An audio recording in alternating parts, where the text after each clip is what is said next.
بڑے ہو تو بڑے بنو. ہمارے نبی تو آپ سسر بھی ہیں نا, آپ نے 4 بیٹیوں کی شادیاں کی, 2 تو ایک ہی کو دے دی عثمان کو, رقیہ اور ام کلثوم رضی اللہ تعالیٰ عنہما حضرت عثمان کے نکاح میں تھی. ابو العاص رضی اللہ تعالیٰ عنہ کو زینب, اور سب سے پیاری محبوب بیٹی حضرت علی رضی اللہ تعالیٰ عنہ. باقی 3 نکاح بڑے سادہ کیے. از فاطمہ کا نکاح بڑے دھوم دھام سے کیا.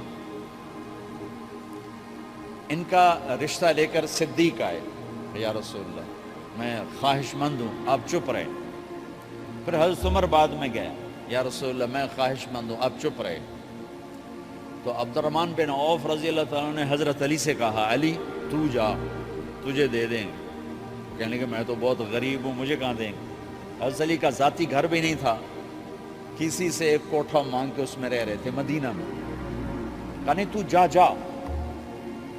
تو یہ مسجد میں پہنچے, اللہ کے نبی کو دیکھا تو ایسا روب طاری ہوا کہ بولے ہی کچھ نہیں. اللہ کے نبی کو تو پتہ ہے کہ کیا ہے اور کس لیے ہے. تو آپ نے کہا علی کیسے آئے؟ چپ. کہا لگتا ہے فاطمہ کے رشتے کے لیے آئے ہو. جی ہاں. تو آپ نے کہا انشاءاللہ, اتنا کہا انشاءاللہ, اور چپ ہو گئے. تو حضرت علی چپ کر کے اٹھ کے باہر آ گئے. صحابہ باہر کھڑے ہوئے تھے. تو کہنے لگے یار دیکھا نا, میں تمہیں پہلے ہی کہتا تھا مجھے نہ بھیجو, انکار ہو گیا, بولے ہی کچھ نہیں. تو حضرت عبد الرحمن بن عوف کہنے لگے جنہوں نے بھیجا تھا, وہ کچھ تو کہا ہوگا, کہ بس انشاءاللہ کہا. کہا تو اللہ کے بندے ہاں ہو گئی, نبی کی انشاءاللہ ہاں ہوتی ہے, یہ ہاں کیوں نہیں کی؟ سبحان اللہ, اللہ اکبر, یہ ہاں کیوں نہیں کی؟ گھر گئے, فاطمہ علی کا رشتہ آیا ہے کر دوں, اس لیے ہاں نہیں کی. ہم تو بیٹیوں سے پوچھتے ہی نہیں, عیب سمجھتے ہیں بیٹیوں سے پوچھنا. یہ میں گاں نو بن چھڑیا قلعے نال, ایویں اسی دیاں نو بن چھڑنے قلعے نال. مجھے ایک اپنی مطلب برادری لیول کے ایک خاتون کا فون آیا کہ مولانا پڑھایا مجھے لاہور میں اچھے کالجوں میں, اور میری منگنی کرتے وقت مجھ سے پوچھا ہی نہیں, اور ایک شرابی سے منگنی کر کے مجھے اطلاع دی سی تیری منگنی کر چھڑی ہے, فلانی تاریخ نو تیرا نکاح بھی ہونا ہے. مجھے آج تک گلہ ہے, پوچھ لیتے. اگر نہیں پوچھا تھا چلو میں نا ساڑھے پنجاب کوئی نہیں پوچھ دے, گاں موج دی طرح ٹور چھڑ دین, تو چلو اتنا تو ویکھ لیندے بھی کم از کم شراب تو نہ پیندا ہوئے. ایک شرابی نال میرا نکاح کر چھڑا, ساری زندگی اڈیاں رگڑ رگڑ میری گزر گئی. علی جیسا رشتہ آیا ہو تو اوپر سے حکم بھی آ چکا ہو کہ علی کو ہی دینا ہے, تو پھر آپ فاطمہ سے پوچھیں فاطمہ تیرا رشتہ آیا ہے علی کا کر دوں؟ حضرت فاطمہ نے ہاں کی تو پھر مسجد تشریف لائے. یہ آپ کو معاشرت سکھائی جا رہی کہ بیٹیوں سے بھی پوچھو, زندگی انہوں نے گزارنی ہے, تم نے تو نہیں گزارنی. بس میری غیرت دا سوال ہے, میں اتنا ہی کرنا نہیں تھا بیٹھی رہے. میری اپنی فیملی میں اتنی عورتیں بوڑھی ہو کے قبروں میں چلی گئیں, بس اتنا ہی کرنا نہیں کرنا تھا بیٹھی رہے, وہ بیٹھی رہ گئیں. یہ ظلم و ستم ہے جو تمہاری عدالت میں بھی نہیں آتا, کوئی کیس بھی نہیں ہوتا, لیکن اللہ کی عدالت میں کیس درج ہو چکا ہے کہ میرے نبی نے علی جیسے داماد کے لیے بھی پہلے پوچھا, حالانکہ اوپر سے اشارہ ہو چکا ہے. ابھی بتاتا ہوں میں. فاطمہ بیٹی علی کا رشتہ ہے کر دوں؟ انہوں نے کہا کر دیں. پھر کہا بلاؤ. پھر علی آئے, کہا علی جمع کرو لوگوں کو. مسجد ساری بھر گئی تو آپ ممبر پر تشریف فرما ہوئے.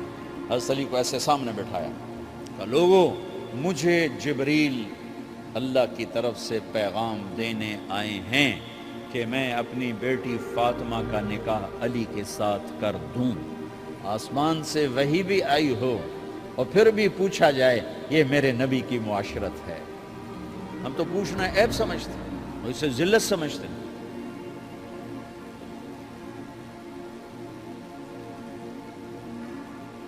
پھر آپ نے اتنا بڑا اہتمام کیا. مسجد نبوی پرانی جو آپ کے زمانے کی تھی, بہت بڑا ہال تھا, اس کا بھرا ہوا تھا. آپ نے سب کو شہد کا شربت پلایا, خود نکاح پڑھایا, نکاح کا خطبہ پڑھ کیا, پھر کہا علی میں نے فاطمہ بنت محمد کو 400 درم مہر کے عوض تمہارے نکاح میں دیا، تو نے قبول کیا؟ انہوں نے کہا جی میں نے قبول کیا، اور سجدے میں چلے گئے اور زور سے دعا مانگی، رب اوزعنی ان اشکر نعمتک التی انعمت علی وعلی والدی وان اعمل صالحا ترضاہ واصلح لی فی ذریتی انی تبت الیک واننی من المسلمین۔ میرے نبی نے کہا آمین، زور سے کہا آمین، نکاح ہو گیا۔ رخصتی ہوئی 6 مہینے بعد، 1 مہینے بعد، 1 سال بعد، 3 روایات ہیں، فوراً 4 روایات، لیکن زیادہ صحیح ہے دیر کے بعد، فوراً نہیں ہوئی، کچھ عرصے کے بعد رخصتی ہوئی۔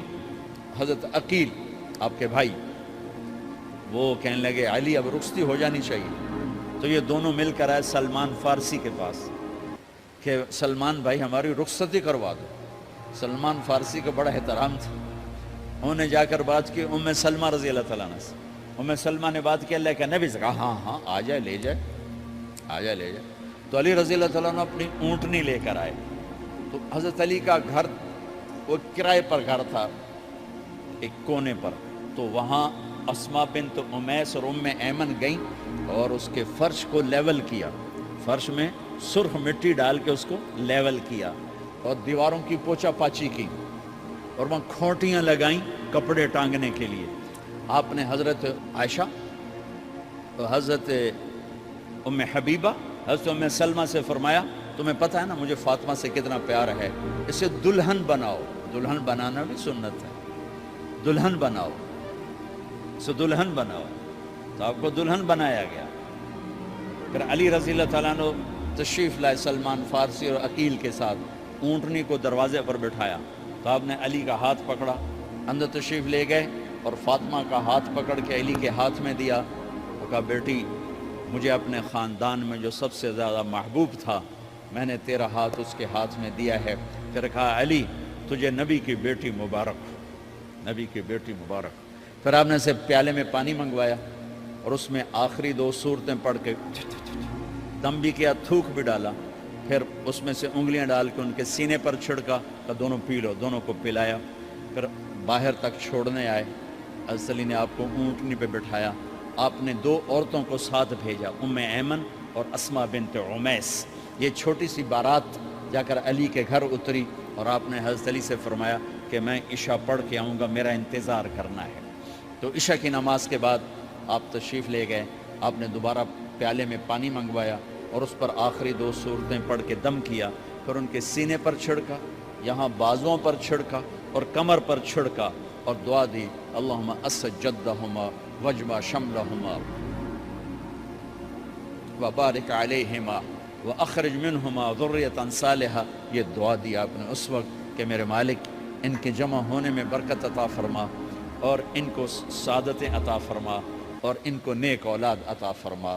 یوں میرے نبی نے اپنی بیٹی کو رخصت فرمایا۔ اگلے دن آپ نے حضرت علی کو بلا کے فرمایا علی ولیمہ بھی کرنا ہے۔ کہنے لگے یا رسول اللہ میرے پاس تو کچھ نہیں۔ تو آپ نے کہا، تو سعد بن ابی وقاص کہنے لگے یا رسول اللہ میرے پاس ایک چھترا کھڑا ہے، چھترا لاؤ۔ ذبح کیا گیا، آپ نے اس میں چھوارے ڈلوائے، قورمہ بنوایا، قورمہ، اور اپنی طرف سے حضرت علی کو پیسے دیے کہ جاؤ چھوارے، گھی، شہد خرید کے لاؤ۔ تو علی رضی اللہ تعالیٰ نے 5 درم کے چھوارے خریدے اور 3 درم کا شہد خریدا اور 1 درم کا گھی خریدا، 9 درم تھے ٹوٹل۔ تو آپ نے کافی سارا آ گیا تو چھواروں کی گٹھلیاں نکلوا کے ان کو پسوایا، پھر شہد اور گھی میں ملایا اور ایک سویٹ ڈش تیار کی اور اس کو حضرت علی کے ولیمے میں آپ نے اپنی طرف سے پیش کیا۔ تو اس دن تازہ روٹی جو کی پکائی گئی اور دیگ پر میرے نبی خود بیٹھے کھانا کھلانے، تقسیم کرنے خود بیٹھے۔ اب ایک چھترا ہے، 14 کلو گوشت ہے، 15 کلو، تو 50 آدمی کھا لیں گے۔ آپ نے کہا سارے مدینے کو دعوت ہے، سارے مدینے والے جتنے بھی آئے، اور میرے نبی خود دیگ سے نکال کے کھلاتے رہے سارا مدینہ ولیمہ فاطمہ کا کھا گیا اور دیگ بھری پڑی تھی۔ تو ولیمے میں تکلف جائز ہے، سادگی بھی جائز ہے، سادگی بھی سنت ہے، تکلف بھی سنت ہے۔ ہاں جو ہماری خرافات ہیں، فضولیات ہیں، یہ تباہ کن ہیں، ان سے بچنا بڑا ضروری ہے۔ اور بھائیو، کسی کی شادی ہو، اس بچے کی ہو رہی ہے، یہ افسر ہے، ایک ریڑھی والے کی ہو، کسی بھی گھر کی آبادی کا ایک ہی سبب ہے، وہ میٹھا بول ہے، وہ اچھا سلوک ہے۔ جس کی بیٹی کو لے جا رہے ہو اسے عزت دینا، اور یہ جو جا رہی ہے یہ ان کو اپنا ماں باپ سمجھے، اپنے خامند کے ماں باپ کو اپنے ماں باپ سمجھے۔ جاتے ہی لکیریں لگانا نہ شروع کر دے، مینوں وکھرا کرتے نوائدے کرتے نوائدے کر۔ وہ اپنے گھر کا ایک فرد بن کے زندگی گزاریں۔ جو لے کے جا رہے ہیں ان کے ذمہ ہے کہ اس کو بیٹی بنا کے لے جائیں۔ سسرال جو ہوتے ہیں وہ ہمیشہ عیب دیکھتے ہیں، خوبیاں انہیں نظر ہی نہیں آتی۔ تو کھٹ پٹ تو ہوتی رہتی ہے، کوئی ایسی بڑی بات نہیں، کھٹ پٹ کو صلح میں بدلو، مزید لڑائی جھگڑا نہ بڑھاؤ۔ میرے نبی حضرت فاطمہ کے گھر آئے، دیکھا تو آپ اداس بیٹھی۔ آپ نے کہا فاطمہ بیٹی کیا ہوا؟ کہ میرا اور علی کا جھگڑا ہو گیا۔ اچھا؟ خود گئے، بیٹی کے باپ ہو کر دیکھا تو حضرت علی مسجد میں سوئے ہوئے تھے۔ آپ نے ان کو اٹھایا، کہا یا ابا تراب قم، آپ کو یہ ٹائٹل یہاں ملا، اے ابو تراب۔ فرمایا کرتے تھے کل کائنات ملتی تو اتنی خوشی نہ ہوتی جتنا اس ٹائٹل کی خوشی ہے۔ ابو تراب کہنے کا کیا مطلب تھا؟ کہ اظہار محبت کے لیے ایسے ٹائٹل دیے جاتے تھے۔ تو ابو تراب کہہ کر یہ میسج دیا کہ میاں بیوی کی لڑائی ہوتی رہتی ہے، میں تجھ سے ویسے ہی محبت کرتا ہوں جیسے پہلے کرتا تھا، یہ میسج دیا اس نے۔ اب حضرت علی کو لائے اٹھا کر اور گھر میں تشریف لائے، نہ علی کی سنی نہ فاطمہ کی سنی۔ ہاں بھائی علی کی مسئلہ ہے، ہاں بھائی فاطمہ کیا مسئلہ ہے؟ یہ مسئلے سن سن کے بھی زیادہ لڑائی ہو جاتی۔ صلح کرامن علی بھی آپ ہو دو چار لتر مار کے آ جاندے۔ تو میرے نبی نے کیا کیا؟ سبحان اللہ، زمین پر لیٹ گئے، ادھر علی کو لٹایا، ادھر فاطمہ کو لٹایا، علی کا ہاتھ اپنی ناف پہ رکھا، فاطمہ کا ہاتھ ان کے ہاتھ پہ رکھا، اور بیٹی کے ہاتھ پر اپنا ہاتھ رکھا۔ پھر فرمایا کہو ہماری صلح ہو گئی۔ علی کہو، فاطمہ کہو۔ دونوں نے کہا ہماری صلح ہو گئی۔ آپ اٹھے، خوش خوش باہر آئے، چہرہ ایسے گلاب کے پھول کی طرح۔ صحابہ نے عرض کی یا رسول اللہ آج آپ بڑے خوش نظر آ رہے ہیں۔ فرمایا علی و فاطمہ کی صلح کرا کے آ رہا ہوں۔ تو کھٹ بٹ ہو جانا تو کوئی بڑی بات نہیں ہے، مطلب یہ وہ گھر ہے، میں اس گھر کی کیا تعریف کر سکتا ہوں۔ تو میں آگے کا ایک قول سنا دیتا ہوں ابن عباس کا، کہ جنت میں نور کی چمک اٹھے گی، سارے جنتی کہیں گے یہ نور کیسا نور ہے بھائی جو ساری جنت کے نور پر چھا گیا؟ تو فرشتے بتائیں گے کہ جنت الفردوس میں علی و فاطمہ بیٹھے ہیں، کسی بات پہ ہنسے ہیں، ان کے دانتوں سے جو نور نکلا ہے اس نے جنت کو روشن کر دیا۔ لیکن کھٹ پٹ یہاں بھی ہو گئی۔ ان سے بڑا گھر میرے نبی کا ہے، وہاں بھی کھٹ پٹ۔ ایک دفعہ آپ نے حضرت عائشہ سے کہا مجھے پتہ لگ جاتا جب تو مجھ پہ ناراض ہوتی ہے، مجھے پتہ چل جاتا ہے۔ انہوں نے عرض کی یا رسول اللہ آپ کو کیسے پتہ چلتا ہے؟ کہ جب تو مجھ پہ ناراض ہوتی ہے نا تو قسم اٹھاتے ہوئے کہتی ہے ابراہیم کے رب کی قسم، اور جب مجھ پہ راضی ہوتی ہے تو پھر تو قسم اٹھاتے ہوئے کہتی ہے محمد کے رب کی قسم۔ کہ ایسے مجھے پتہ چل جاتا ہے جب تو کہتے ہیں نا ابراہیم کے رب کی قسم، تو مجھے پتہ چل جاتا ہے کوئی کھٹ بٹ ہو گئی ہے۔ تو نبی کے گھر میں بھی ہو جاتی ہے، یہ مسئلہ تو ختم ہوگا جنت میں۔ ہمارے ذمہ ہے کہ ان چیزوں کو کم کریں۔ یہ ایک میرے نبی کی معاشرت ہے میرے بھائیوں، اسے سیکھو، اسے سمجھو، اسے پڑھو۔ تو بھائیوں میرا نبی ایک زندگی دے کر گیا ہے، یہ چونکہ شادی کا موقع ہے اس کو میں نے تفصیل سے بیان کیا ہے، اس کی تفصیل بیان ہی نہیں کی جاتی۔ یہ اتنی ضروری ہے جتنی نماز ضروری ہے۔ نماز تو 5 وقت پڑھیں گے، زندگی 24 گھنٹے روپ بدل رہی ہے، ہر روپ میں میرا نبی کیا چاہتا ہے اس کو سیکھو، اس کو سمجھو، کرو گے اللہ آپ کو چمکائے گا، بنائے گا۔ اپنی کمائیوں میں حلال لاؤ، حرام سے بچو۔ جج بھی بیٹھے ہیں، وکیل بھی بیٹھے ہیں، کسی ظالم کے وکیل نہ بنو۔ وَلَا تَقُلْ لِلْخَائِنِينَ خَصِيمًا۔ آپ کو ایک آیت میں جوڈیشری، جج، مقننہ اور وکلاء کا پیغام اللہ کا سنا دیتا ہوں۔ اِنَّا أَنزَلْنَا إِلَيْكَ الْكِتَابَ بِالْحَقِّ لتحکم بین الناس بما اراک اللہ ولا تقل للخائنین خصیما، مقننہ قانون ساز، تو انا انزلنا الیک الکتاب بالحق، قانون بنانے کا حق اللہ کو ہے، اللہ کے قانون کو اپناؤ۔ آگے جج حضرات، فحکم لتحکم بین الناس بالحق، ججوں کو حکم ہے کہ حق فیصلے کرنا، بک نہ جانا، دب نہ جانا، حق کے فیصلے کرنا۔ تیسرا وکلاء کو، ولا تقل للخائنین خصیما، ظالم بددیانت کی وکالت کے لیے کھڑے نہ ہو جانا ورنہ مارے جاؤ گے، مارے جاؤ گے۔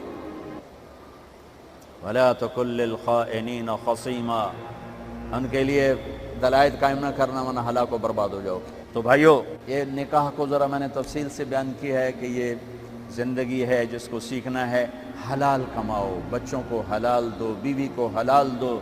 اللہ کی قسم حرام سے کبھی بہار نہیں آتی اور حلال پہ کبھی خزاں نہیں۔ حلال کھانا، حلال کھلانا، تو تم شاد و آباد رہو گے۔ اللہ میں عمل کی توفیق بخشے۔